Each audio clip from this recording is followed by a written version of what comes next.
This is On the Overrun, a podcast about cars and the people around them. Join us for a new episode. Alright, you're probably wondering why there are notches in my ears and why I'm alone, why there's no one with me. Don't worry, I know you haven't come to look at me and listen to me. You've come to listen to the guest that I'm with. And today we're with a pretty special guest, someone in locally in South Africa in the customs industry, someone who recently even made his name in Europe and kept South Africa proud in Europe, and someone that I'm very privileged to actually shoot a podcast with. Unfortunately, he sits on the other side of the country. That's why we're doing this podcast. But thanks to something like Zoom and Teams and so on, we are able to record this podcast. So today I'm with Tariq, aka Chip Musa, who's sitting in front of me looking like he's sitting somewhere in the UK, which you'll probably see on your screen. But no, Yeah. he is in SA. Your car's still in UK though, isn't it? It's Yeah. coming in like the next 2 days or something. No, actually, funny story. The car was supposed to be here by the 9th, but there was Yes. a delay with the shipping, and it's only going to Oh, be here around the 23rd. So oh my word. can you imagine how many sleepless nights I've been having? And now a few more sleepless nights even. Aye. Yeah, yes, it's Um, crazy. but yeah, I'm with Tariq Musa. He is the owner and founder of Chicanos Customs, a man with a lot of stories to tell, a lot of life experience, and yeah, someone that's very willing to just help out a little guy like me. But super excited to get into conversation with him. But before we even start, Tariq, I want the people to get an idea of what kind of car guy you are. So if I gave you the choice, I know you drive a R8 at the moment, Yeah. but if I gave you the choice between a brand new R8 V10 performance, fully Mm. kitted out, all the carbon fiber, the spoiler at the back, but Yeah. stock. Yeah. If I gave you the choice between that and a Mm. bagged old BMW 8 Series, Yeah. what are we choosing? Bag BMW 8 Series all the way. All the way, because All the way. I think that's the car on your Chicano shirts as well. Yes, yes, yes. That's one of the cars on the Chicano shirts. I've got a few cars. So first of all, thanks for having me. When you reached out to me and we started chatting, I was super excited to obviously come on your podcast and share my story. So thanks for having me. How's it to all the viewers? So yeah. Yeah, man, good to have you here. Okay. But it's I was very intrigued to get you on because going off of a few podcasts I've listened to and some videos I've watched about you, obviously everyone knows the story about Nkabi. So Yes. we'll chat about that later. That's your BMW E9 that you Yeah. built, shipped over, and basically made name with. Yeah. And everyone knows that story. Some people have heard of Chicanos, but I think there's a lot more to you and your story, your story with cars and with the business and so on. So I'm quite Yes. keen to get into that. But maybe you Mm. just want to start off, just introduce yourself. Who are you? What is Yeah. Chicanos? Where did 9-year-old Tariq Musa get his love for cars? Where did it start? Yeah. Just so we can get an idea of you and your passion. Okay, cool. So first of all, my full name is Tariq Musa. I always tell people, dependent where you met me in my life, I would have had a particular a nickname.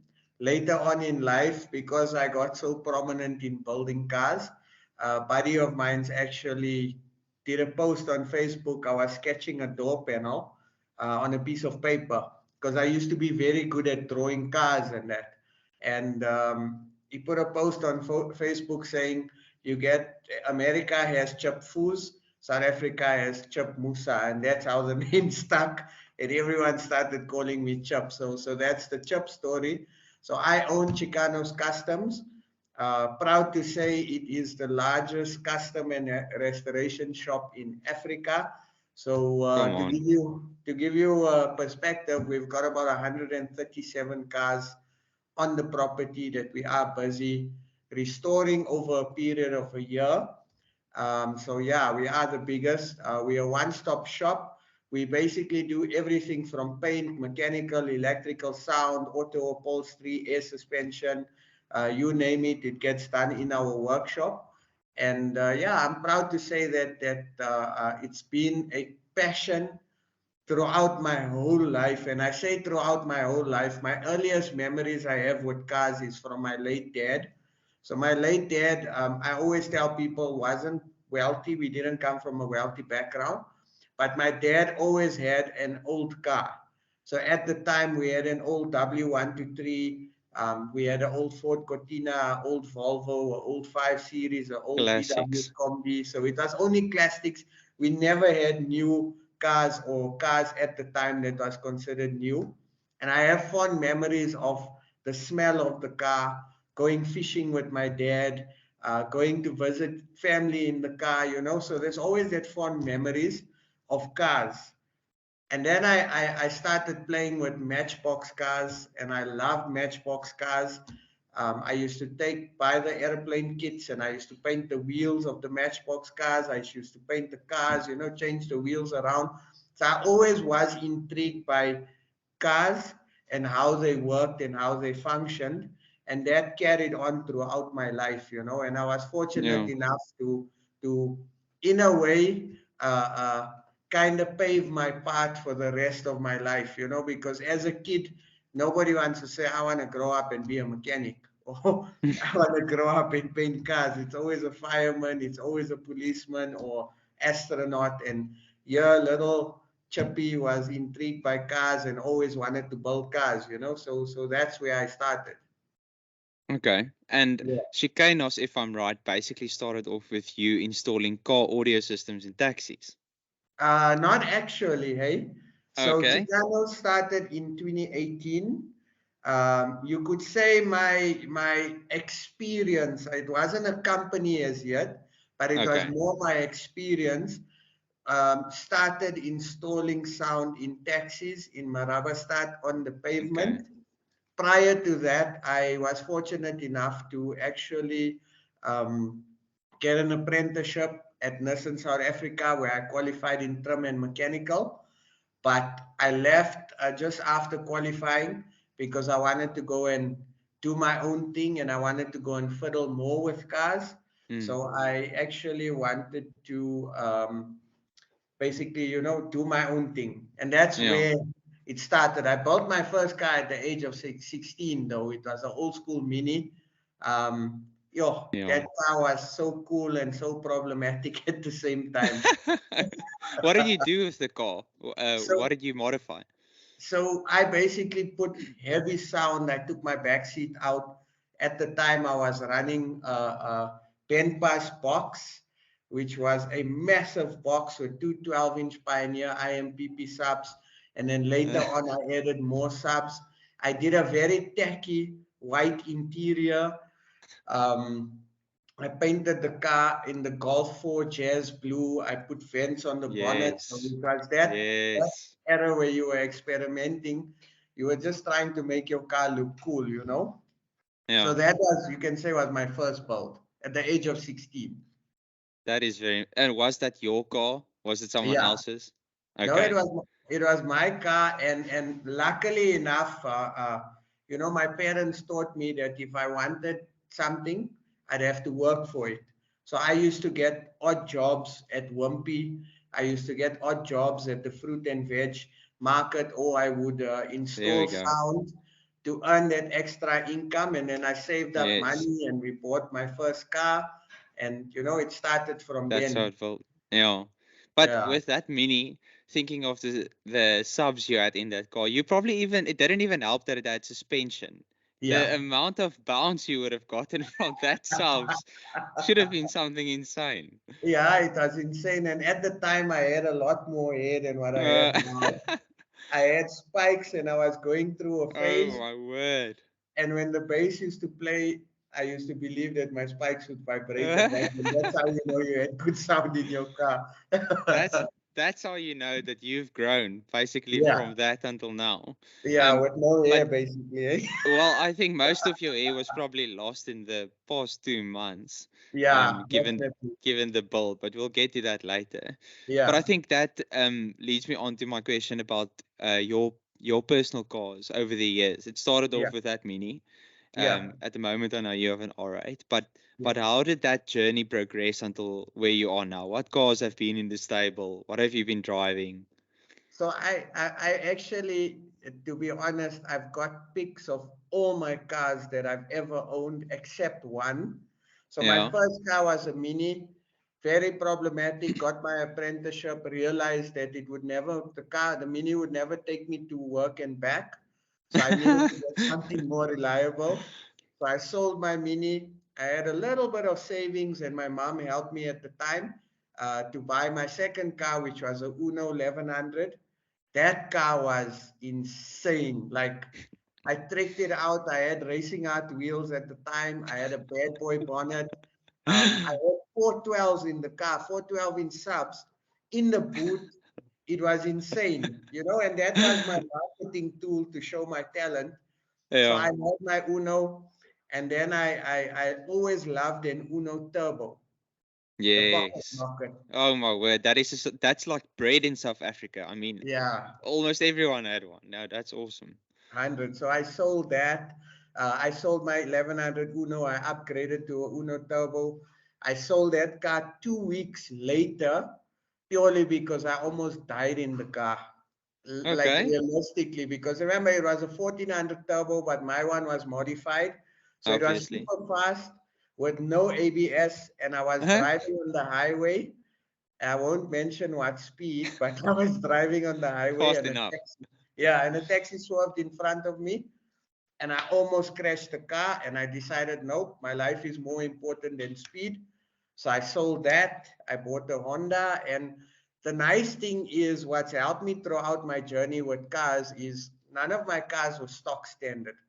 I always had a wheel, I always had interior, I always had sound, but I would make it in a unique way.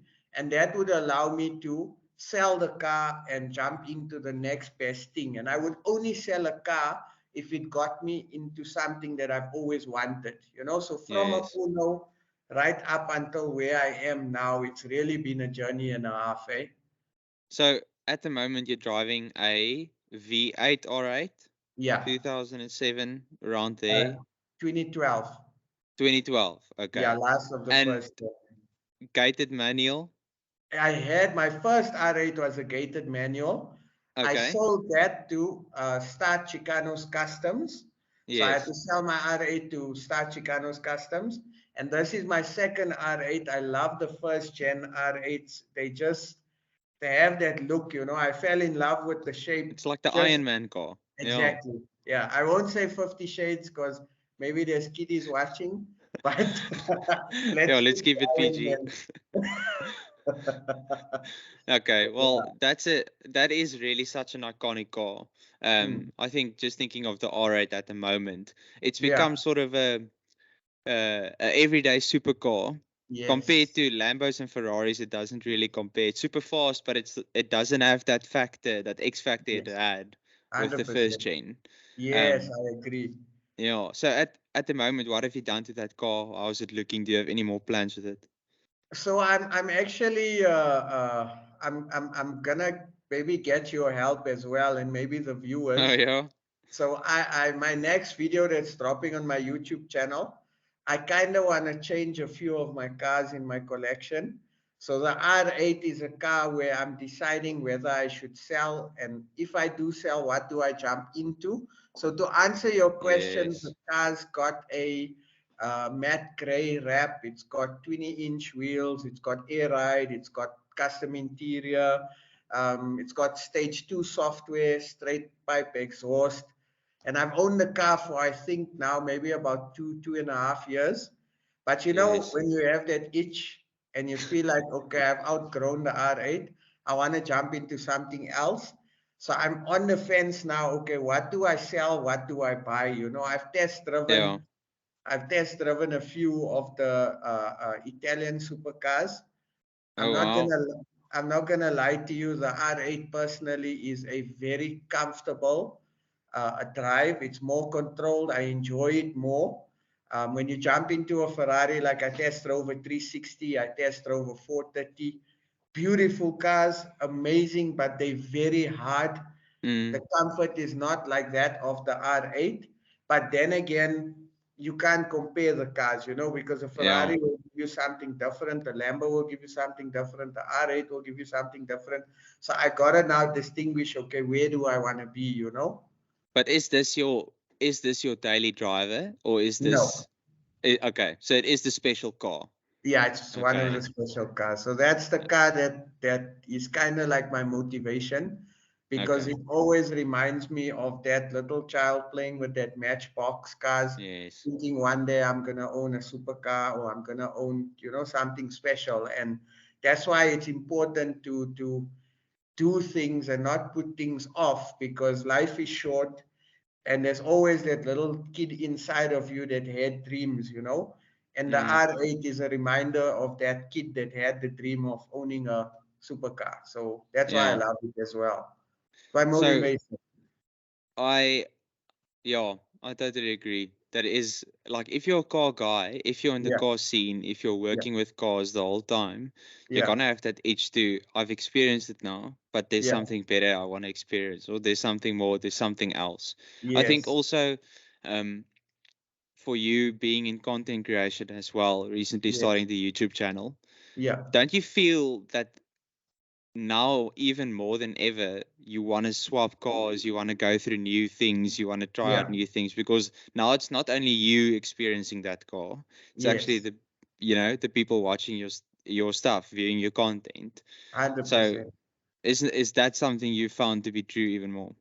Yes, that, and also the fact that I follow the Tokyo stunt scene and I follow the UK stunt scene very closely, and I can honestly tell you they're my inspiration. And the things they're doing with supercars, supercars in SA is huge, but Mm. supercars in SA with the wide body kit is big. Nobody's Yes. stancing supercars, and I feel there's a gap in the market. And I did it on an R8. I was the first person in Africa to do it. I feel like I've conquered that now. Now I need to play with something else, also to challenge myself, and also to show myself what's possible. So content creation definitely, but also more challenging myself, because who goes and bags a Ferrari? Yeah. I Yeah, want to be literally. that guy. So I think I only know of, and I'm not massive into the custom scene. That's why it's so Yeah, interesting, like speaking to you about it, because I know this is totally new for me. yeah, But the only let's call it company that I've seen that actually bags supercars and modifies it to that extent is Liberty Walk.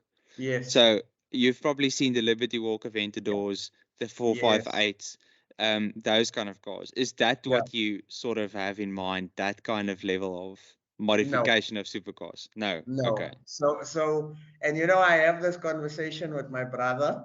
So my Yeah. brother every time sends me pictures of wide-bodied cars. I love them, but it's not my style.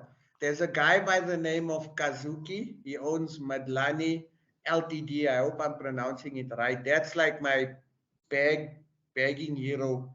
That Yes. guy bagged a Ferrari Testarossa, like Oh one my of the word. most Oh, I've famous. seen this. You've seen That it, looked the red one. insane. That Yeah, really looks insane. Yes, I'll show yes, pictures, definitely. yeah. And he doesn't play with the wide body kits that much. I mean, he's bagged a Countach, a Diablo, a 360, he's bagged 964s. He's like, Yeah, so for that's really me, cool. without wide body kits, just the wheel, just the air ride suspension, Yeah. that's it. And I love that. I feel like I love a Liberty Walk car. I mean, the one that Raj and him recently built, Raj from Car Audio and Security, Yes. F430, the black one with the celeb colors. We have to say celeb colors because it's very close. Yeah. That car looks sick, but I won't wide body a car because it's not my style, especially a Yeah. super. Yeah, Hey, fair enough, because there's yeah, no one doing what you want to do now, especially here 100%. locally. Yeah, Um, so I think intriguing question I was thinking about. You're obviously in the custom scene. Now, every single car you own or work on Yeah. is going to be modified in some way. You love Yes. bagging cars. Yeah. And for those who don't know what bagging is, it's basically you're on air ride suspension Yeah. or air suspension. So you can get the car super low to the ground, those stone scraper cars. Yes. But um, is there a car is there a car that over the years you found, like, if I ever get to own this one day, it's Yeah. going to stay stock? Is there a car like that for you? Yeah. No. Because I No. can't imagine there is. No, because like I'll give you an example, right? Like out of my collection, I've got two 3 to 5 ISs, right? The one is a project. The one is actually after a year and a half of standing. I'm trying to sort it out slowly. So that's the only car in my collection that I would not bag, but I won't leave it stock. And my definition of putting work on an IS is maybe, for example, putting a different type of wheel. So for example, on my one, I've got the BMW turbines, which came off the E34 M5. It's dropped. I've got the MTEC 2 steering, but I've carbon fibered it in the centers, wrapped it with Alcantara. So on a car like that, I don't go like full custom. I try and go, if you can call it OEM plus and not OEM plus, but I try Yes. and take things from other BMWs and kind of incorporate it in an IS to give it my flavor, you know. Yeah. Um, but yeah, I don't think there's any car I would keep stock. I can't. It's impossible for me, you know. Even if it's just a wheel and a drop, at least there's something of me on the car. So even if I give you like straight from the BMW museum a Yeah, pristine E30 M3, like, dude, I'm bagging that. I'm putting BBS you're still RSs, gonna drop it. of course. In fact, on my bucket list, there's actually 4 cars that is my ultimate dream cars, right? E30 M3, Yeah. Lamborghini Diablo, Ferrari Testarossa, and a Porsche 964. That is my Oh. ultimate 4 dream cars. I love them, and all of them will be bagged with wheels. I've I don't think so. I'm a massive Porsche guy. Like, Yeah, love Porsches, and yeah, especially the more modern GT3s, GT3 yes, RSs, just yeah, because of the sound and so on. yeah, But I don't know if you know what a Singer 911 is. You've probably yes, heard of Singer. yes, So yes, yes. a Singer 911 is the dream car for me, and Nice. you can call that modified because everything is done, like everything is redone. It is Mhm. totally, restored and Yeah, modified to your liking. yes. um and you're not talking about the same sort of old modified Porsche, but two different things, yet Yeah, both modified in some way. So yes, I and do agree. I unique. I guess I guess it is just putting your personal touch to it. And 100%. if people like it, don't like it, doesn't really matter. Like, 100%. it's your car and that's your baby and it's what you've dreamt of. So Of that's what's course. gonna make it special. Yeah, and I Um, mean, for me, like if you look at the car that was controversial, my BMW E30 called Celeb, the yes. cabriolet. When I bought it, the car had a very boring tan interior. And I Yeah. decided, you know what, this car is screaming for something different. And I went with the teal Tiffany blue interior. And the car just went like super famous because of its look and its color coordination. So much so that I see companies like Rolls-Royce, Bentley, and a lot of other companies are now doing the black and the Tiffany blue interiors. I don't know if you've seen that. It's definitely because of your car. I It's don't think definitely so, because. but I don't think so. Nice one there, but I think, you Imagine know what? Rolls-Royce. Imagine Rolls-Royce gives you the credit for Yes. a brand new drop top they made with a Tiffany blue interior. That But would be anyway, that will be awesome. very funny. Yeah. Yeah. So yeah, it just goes to show, and the reason why I brought that up is because if a company like Rolls-Royce is stepping outside of the norm and playing with colors, to personalize cars for clients, I think it just goes to show that your statement is 100% correct, that it's your car, your touch needs to be on there, you need to be happy with it, and for me, that's what the Yes. car scene is about. Yeah. So Yeah. speaking about Rolls-Royce, I don't know if you're familiar with the Hamilton collection. So Yeah. it's a massive supercar collection in the US. Yeah. And they recently acquired a brand new Rolls-Royce Phantom, but Yeah. Mansory kitted. So Yeah. it was actually dropped a little bit. Yeah. It looked like BBS style wheels, obviously with Yeah. the Rolls-Royce logo, low profiles, sort of carbon trimming on the sides, Yeah. um, tints on the lights, tints on the windows, Yeah. and not usually a fan of modified Rolls Royces. It just feels wrong, but that thing looked unbelievable, like Yeah. honestly unbelievable. So I get it. I get why people do it. I Yeah. understand it. Yeah. Um, There's a I think market it's just. for it, man. I think you probably find, or rather, let's make it a question: do you find people modifying the car for their first time? Um, or do you find that people in general are hesitant to modify the cars, especially here locally? Or are people actually very keen to get it going, So, make it personalized? so there's before, there used to be a bigger concentration of people wanting to keep cars original, bone Yeah. stock. But I find that the world has changed, the market has changed, and there's a lot more people modifying and personalizing their cars to stand out and be unique, And it Mm, just goes to show you how massive the custom car scene is and the car scene is, If you look at the like yes. your concourse events never ever pull a big enough crowd as compared to your aftermarket show events. Look at shows like Campfest, Germany versus Japan. Mm, The volume of people versus a concourse event. That is a clear indication of how big the custom car scene is. And yeah. which direction we headed. Yeah. So Yeah. in South Africa, when it comes to the custom scene, obviously, um, I think you mentioned earlier, Chicanos is the biggest customs shop in Africa, Yeah. which is insane, by the way. Well done with that. Thank Um, you. so you'd probably have a good idea of when it comes to South Africa, what are people looking at in modified cars? Like, what kind of modifications are the common stuff that you find in South Africa? So for me, I would say air ride suspension. Air ride suspension, stretch tires, um, is more, it's basically like a necessity now on most cars. Guys could have terrible paint jobs. They could Mm, have, the interior can be torn, the car doesn't have to have a radio, but as long as they got air ride suspension with the killer yeah. set of wheels, that is the biggest modification now, Yes.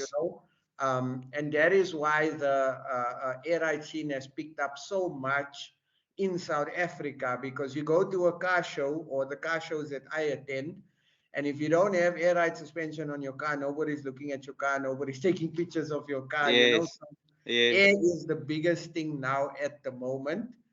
And Yeah. it's cool because there's a lot of pros, there's a lot of cons to it. The pros is, for example, we have terrible roads.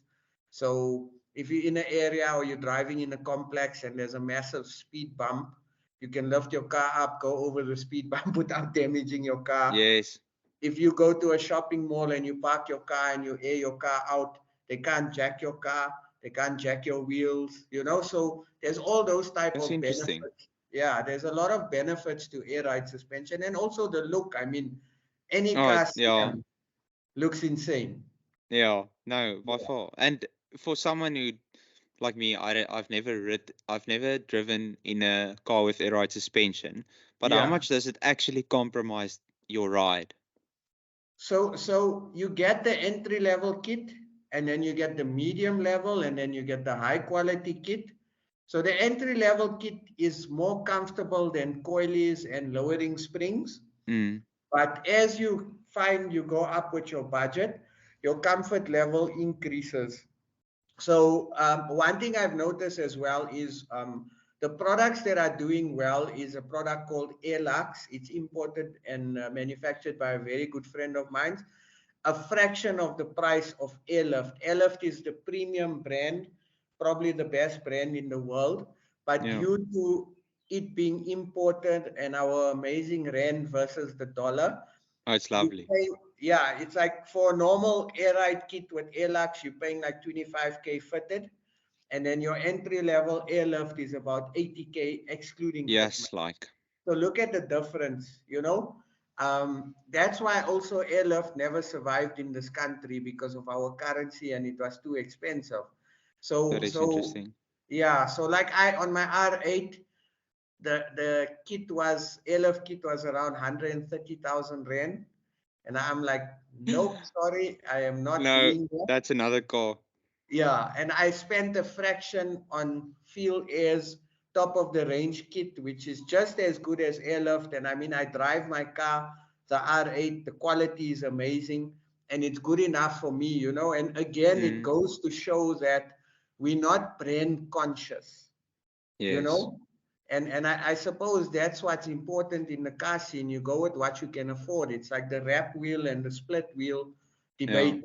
The guys that have split wheels look down on people with wrap wheels because it's not an original wheel, you know. But who cares? I seen replica wheels look better than an Oak 60K split wheel, you know. And then you think to yourself, that brass spent 60K on his wheel, but his car looks crap, you know. But because it's an original wheel, you know, so there's that debate as well. That's something I think we can improve on in SA. But the masses and majority don't care what wheel you have, whether it's original or not. They don't care what air ride. As long as your car looks good and as long as you're happy, that's all that matters. I think you can even take that to the car trends in general in South Africa at the moment. Like look at China and Korea and Japan bringing out cars like the Evals, the Cherries, the Modas, those BAICs, you know, all of these cars that are actually comparing with your German and European rivals. 100%. Like, but it's not a Mercedes, it's not a Volkswagen. Yeah. But it does a pretty good job and it'll get you like 95% there almost. Especially when you know, just driving it in town or so on. And people are seeing that. They're like, listen, I can't afford a Mercedes. I can't afford Volkswagen. But this Haval pretty much does most of the job and it looks good while doing it. So even more sometimes. I mean, if you looked at the features those cars have, it's absolutely insane, you know, and they come fully spec'd. And here you got to go pay double to spec your BMW or your VW. So it just goes to show it's about value for money. Yeah, no, by far. But let's take the conversation overseas, and I want to chat about your UK trip. But firstly, I want you to just intro Nkabi and the BMW E9. What did you do to it? You took it over, and what happened? Doesn't have to be long. I more want to chat about like the UK car scene and your experience of that. But two questions about Nkabi before you start. Number one is, how many hours a night did you sleep on average during the build? And number two is, would you do it again? Number one, so I could probably say I used to get home about 12, 1 o'clock every night and still have to be at the shop by 8:30 the next morning. And then you struggle to fall asleep because you only got 5 weeks to build a car. And then you're like on the internet trying to think, okay, what else can I do to the car? What's the load shedding schedule? So on average, maybe about 4 to 5 hours of sleep a night if I was lucky. And that's for like 5 weeks straight. 5 weeks straight, yeah.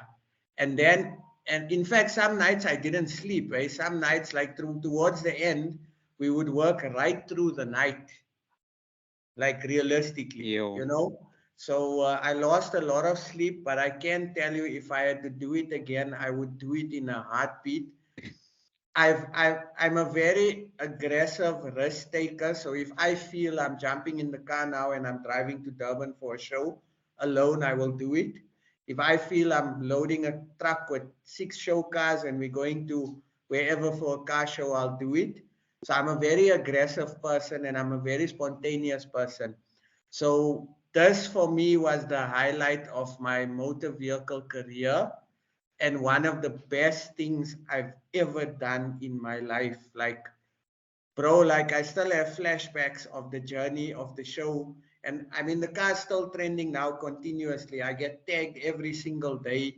A lot of overseas European pages, South African pages. So the car's still trending continuously, and everyone is blown away by the fact that South Africa brought an E9 to an Yes. international car show and did well. You know, it's shined the spotlight on South Africa and our car scene, which is amazing. And I'm glad to have been the, you can say, the brand ambassador for South Africa in terms of cars. Yeah. No, that Yeah. honestly, like, obviously, that's the reason I found out about you is because of an Yeah. article written about that car. Um, Yes.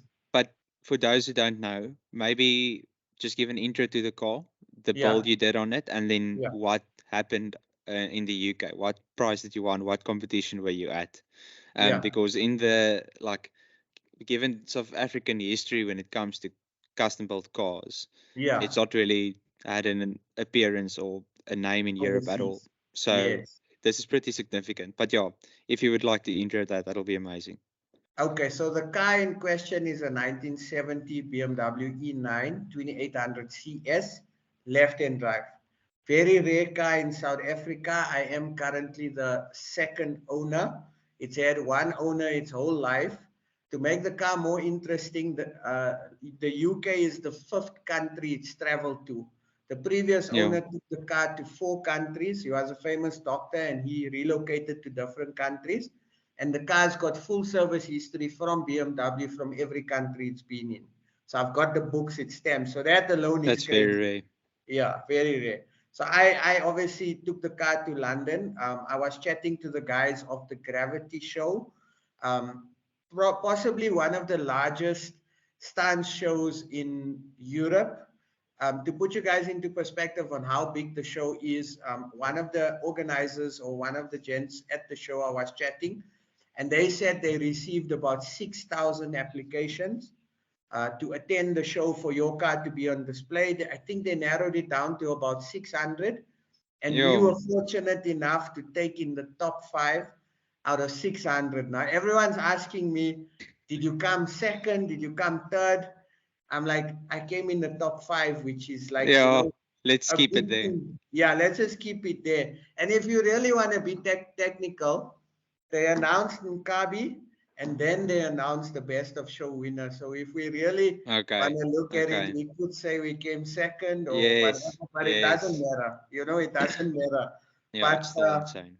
yeah, and for me, it's, bro, like if I think of the journey, like you have no idea the difficulties that I faced throughout this journey. My first visa got declined, you know, and I had to send the car before my second visa was approved because of the shipping date. If I never made the Mm. shipping date, the car would have gotten to the UK after the show. So that was stress. Um, I chose to build it, and my viewers and supporters helped me choose the car because we thought the car had the least amount of work. It didn't. It had the most amount of work. We A were lot of only, rust. yeah, we were supposed to just do wheel, spoiler, etc., small stuff, and then we picked up rust. So we had to like repaint the whole car, you know. So there was a lot of challenges through load Yeah. shedding, you know. So yeah, and then on the day we were loading the car, the air pipe burst. There was a few issues, you know. So it's just been issue after issue after Yeah. issue. And even when I got to the UK, because we didn't have enough time for the paint to cure, the clear coat reacted in the container. And then Oh, when I that's seen the horrible. car for the first time, when it came out of the container, I was like, oh no, the paintwork is stuffed. I need to repaint the car in London. The show is in 4 days' time.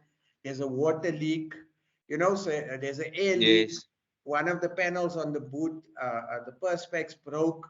So, you know, when the car was being towed, the tow truck guy, I had to cancel because the detailer never made it on a specific day. I couldn't get a tow truck. When I eventually got a tow truck, I had to take the car like a day before the car was supposed to be at the show. I didn't have place to park it. The organizer said, "Don't stress, you can park it at the wall."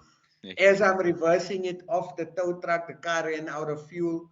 I'm in an area I don't know anybody. I don't have a rental car. I don't have fuel. You know, so it has all their challenges. And for me, just being able to attend the show was massive. To be able to build a car for the show was massive. But then to be chosen for a podium spot. Now, I must tell you guys quickly about that. So, they ran a competition on Instagram where people had to vote for which car they would want on the podium. And we won every single round. Like we killed the competition. I think the minimum score we got was 82%. But I went Yo. up against like a bagged Porsche. I went up against a R34. You know, but people like Yeah. were amazed by this E9 from South Africa. So it got us a podium spot. And when the car was on the podium, that's when I relaxed a bit, you know. So it was amazing. We also had a lot of South Africans in UK that came travel to come and see the car, take pictures with the car. So it was quite amazing, really an amazing story, eh? Yo. No, that's insane. I listened to a bit of the podcast you did with what's his name again from Car Audio and Security. Yes, right. Yeah. Palm, Yeah. yes, yes, Palm, yes, yes. Sorry, I yes. always get confused whether it's Raj or Palm. Raja Palm, yeah. And what was so funny to me was how he was so shocked about the electricity outages that we get. And obviously for us it's so common, but I mean, Yeah, thinking but about it, it must have been an absolute headache when it came it to was, it building was. that car. No, of course. And I don't have a generator because I'm one of those people that I'm fighting this thing because I feel if I buy a generator, And it's you're first of accepting all, it. I'm accepting it. You know, it's a very big cost, number one. I'll never Yeah. get that money back. The amount of fuel I'm going to spend, it's like an additional 3, 4 salaries.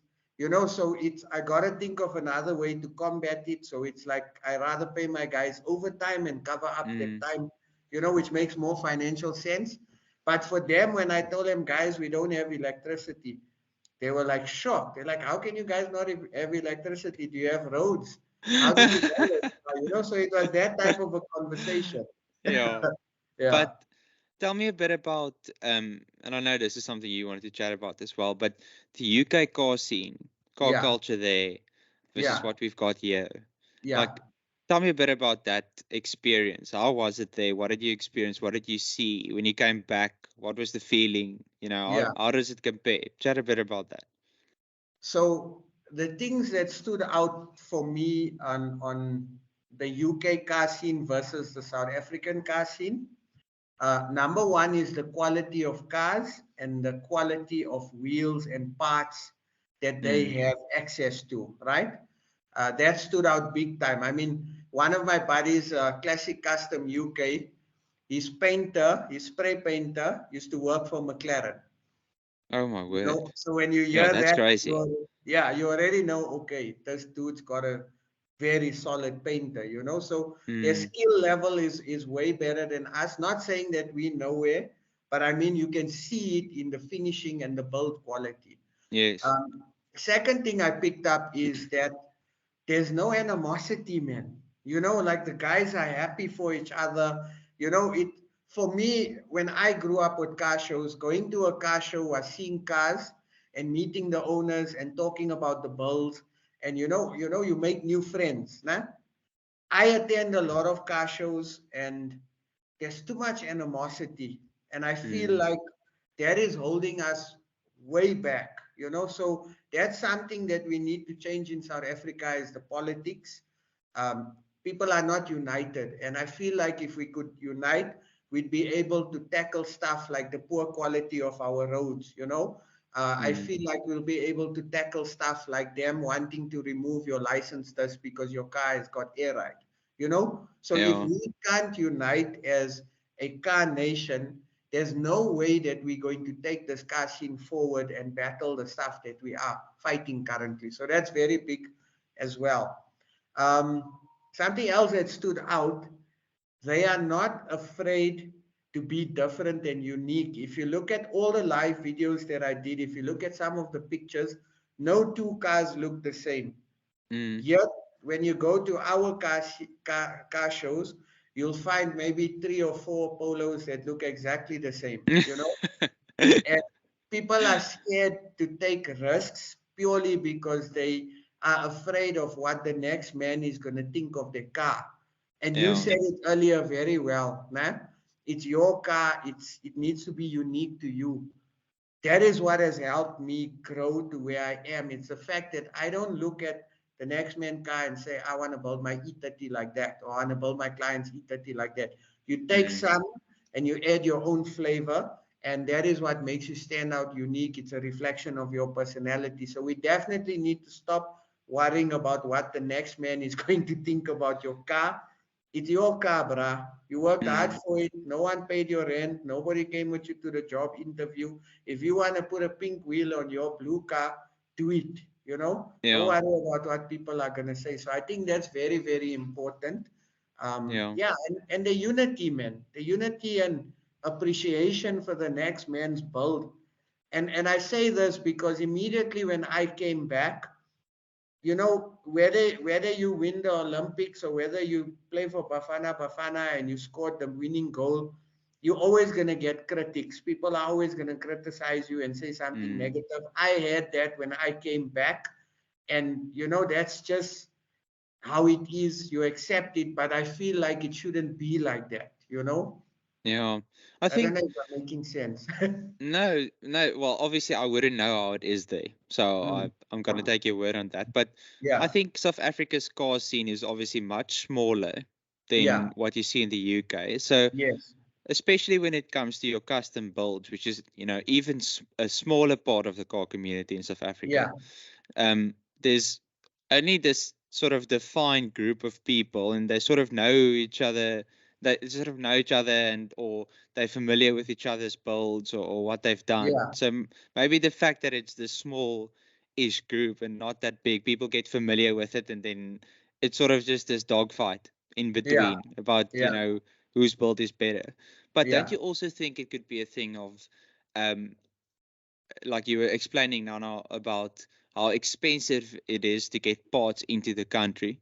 And obviously, South Africans in general have a lower, let's call it, income per person than what you find in the UK. And parts yeah, are probably relatively cheaper for them yeah. as well. So they can have more freedom with builds. I don't know if that makes sense, if it's something, you know, a reason why people have more freedom with their builds. But yeah, Mm. yeah, I think for me, I think maybe to a certain extent, but like I'll give you an example, right? Raj and Pam asked me what it costs to do air ride on an E30 in South Africa.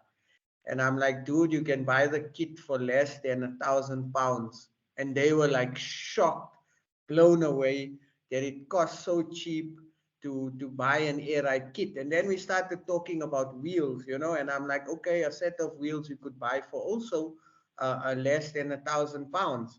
And they were blown away because their wheels are like £3,000, £4,000, their so air ride. interesting.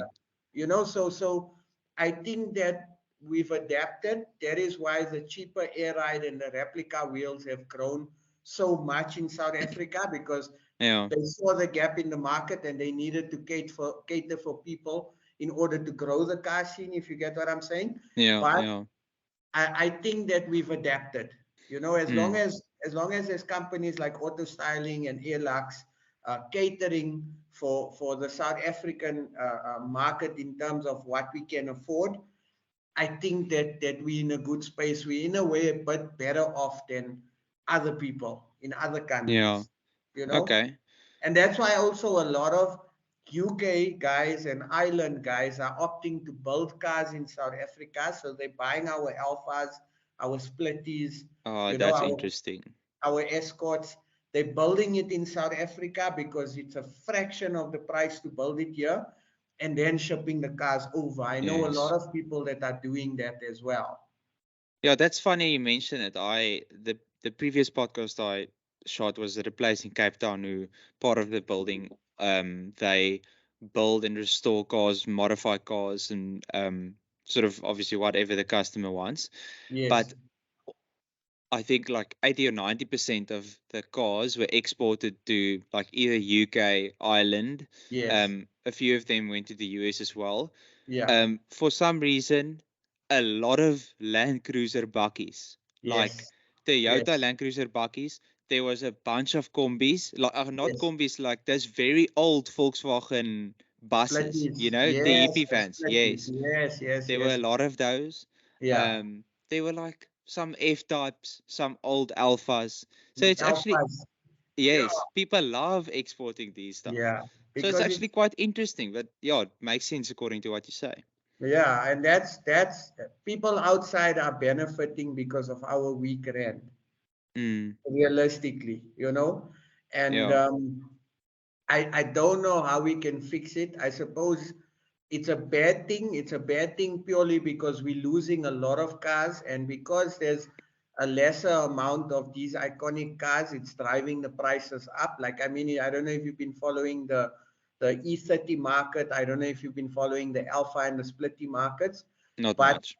an Alpha GTV sells for a minimum of R1 million in today's time.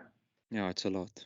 It's madness. You're talking, that's Porsche money realistically. Mm, mm, But again, all the cars are leaving South Africa because our rand is weak and people are preferring to sell to the overseas market because they get their price. And it means that the whole country now is fighting for the small pool of cars. So there's yeah. less, the demand is higher, the prices are going up. So it's sad. We actually, I feel sorry for like my kids. What Mm. cars are they going to grow up with that is iconic? I don't think a VW Polo is going to be an iconic car. Nothing against Polos, but I mean, There's so many of them. I mean, yeah, they're all you over. know, for us, it was always either the muscle cars or the Alphas or the ISs. Mm. But also, if you look at the JDM market, the Honda scene is climbing, the Jap market. I mean, Toyota Supras, RX-7s, prices Yeah, are going sky high. So, yeah, yeah. that's our car scene. No, that is, I mean, but it's also when you listen to, I watch some UK YouTubers as well, and a lot Yeah, of them are complaining heavily about cars, especially second-hand car prices going up yeah, heavily. So I think it's not uncommon. yeah. Um, but looking at the car scene in South Africa, Mm, especially when it comes to modified cars, your industry, what you're doing versus yeah, what you saw in the UK, what yeah. do you think South Africa is doing right? Yo, I would say our stance game is on point. Because I follow the stance scene, I would say our Mm, stance game is on point. I would also say in terms of quarter mile drag racing, building super fast cars, I think we're doing phenomenal. I mean, yeah, I'm not a speed freak, but I do respect quarter mile cars. And you're finding that a lot of BMWs, Audis are holding world record times against, yes, I don't know if you've seen that. So it's something to be proud of. And also, I think spinning is now becoming a thing all over. I mean, I know of a few spinners that have gone outside of South Africa to spin. So that is yes. quite a massive, That's crazy. yeah, growing sport as well. So I think the spotlight is on us. There's talent and we are creating trends. So that's in our favor. So yeah, I think we're doing well as a motoring scene. And Chicanos, if you could Yeah. choose now where you Mm. want to operate Chicanos, South Yeah. Africa or the UK, Yeah. where are you basing it? Sure. I'll tell you, I think South Africa, and the reason why is because we have a lot more freedom with older cars. In the UK, you get MOT, and then there's another law that's been passed now It happened just as I left London. You need to pay a tax on your car if you want to use it. That's over and above your Oh, MOT. I don't know if you've seen that. the So emission, it's a lot to do with the emissions and like all yes, the, yes. yeah, no, that's So heavy. that's gonna kill. That's gonna affect the car scene negatively because guys are not gonna be using the classic cars so often. So you're not gonna be maintaining it that often. So it's gonna have a ripple effect down Mm, the line. You know what I'm saying? So that makes me believe that South Africa is the right place to have Chicanos. I can tell you that one of my dreams mm. is I would love to open a Chicanos in Dubai. Um, Yes, yeah, you know, that's a so big modified scene there. yes, but they modify with supercars and they flashy. The classic car scene is not as big as Yeah, yeah, so I believe there's a market for it. It is on my plans. I yeah, just need to figure out how do I now get my foot there. And I think this UK win has put me or has made a little bit of a footprint in the international car scene because yeah, Nkabi was definitely. trending in a lot of overseas countries like America, Dubai, people that I speak to. I've got two clients from Dubai that I'm currently building cars for, and they've been telling me that the car's been trending in their WhatsApp groups because the car community is very small there. So that's Yes. something I really want to explore. But South Africa is my home. Proud South African. Yeah, come on. No, I think you're in a very fortunate position to be in a niche. Yes. You focus on like not you're obviously you're a one-stop shop, but there's Yeah. certain things you do really well and that you're known for, and Yes. that you can basically summarize in one car, which is in Nkabi. Um, Yes. but I mean, looking at Dubai and the UAE scene, Yeah. you find 2,000 horsepower Nissan Patrols Yeah. that beat Bugattis, but you Yes. don't really find bagged E30s. No, So you don't.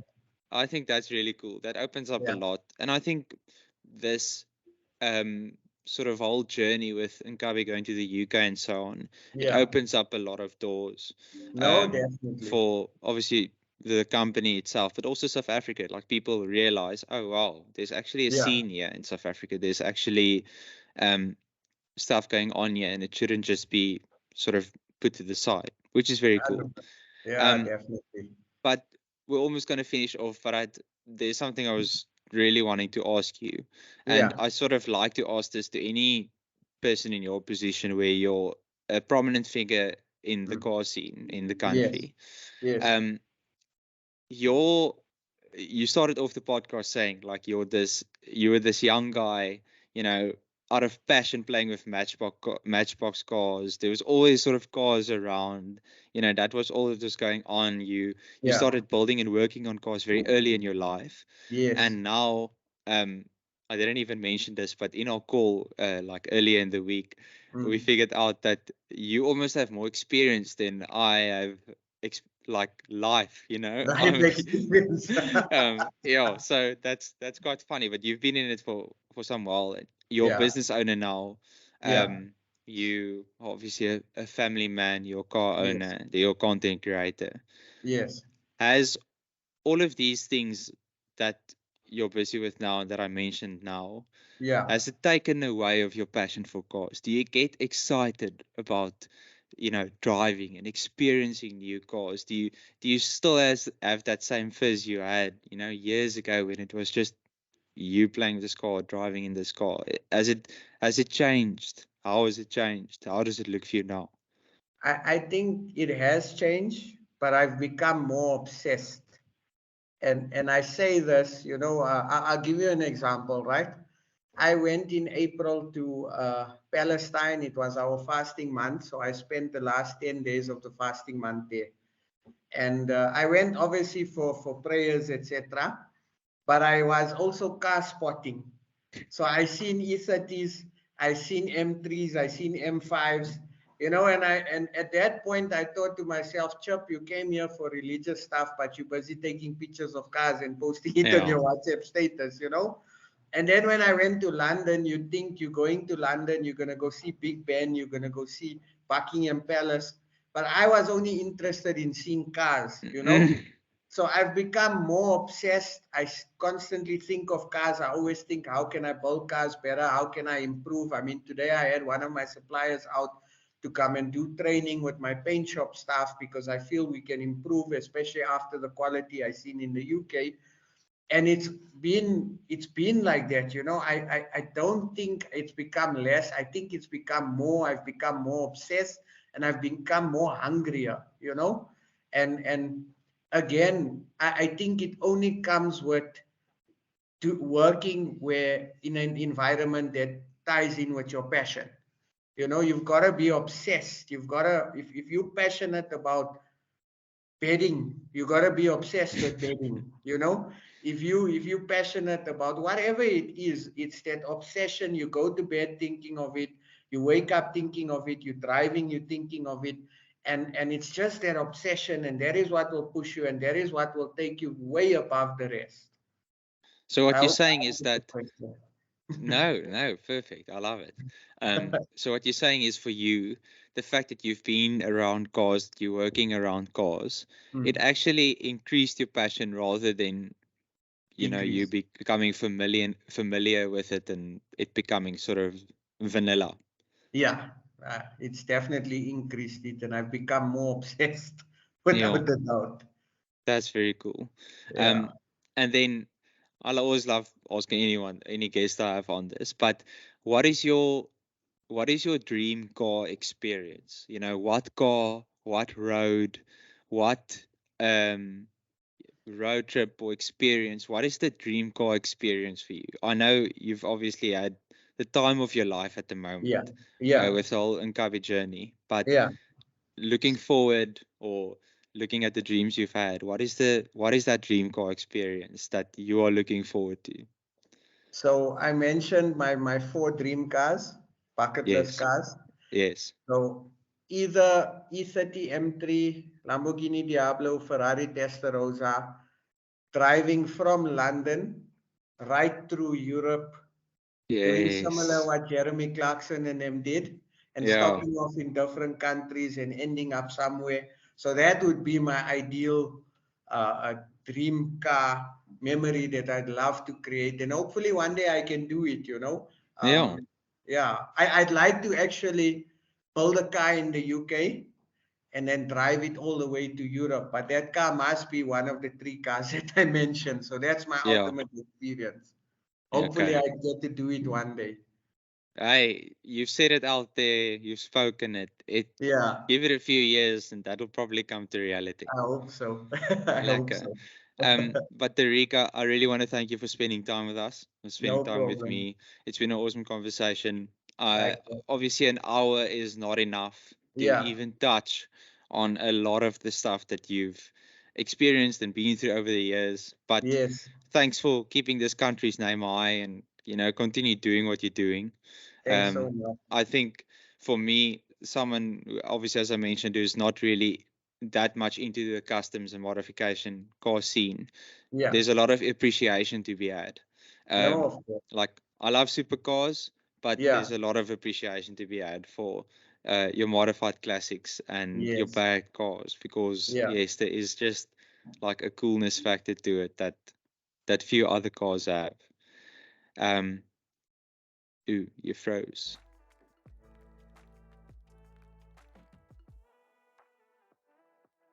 Hello.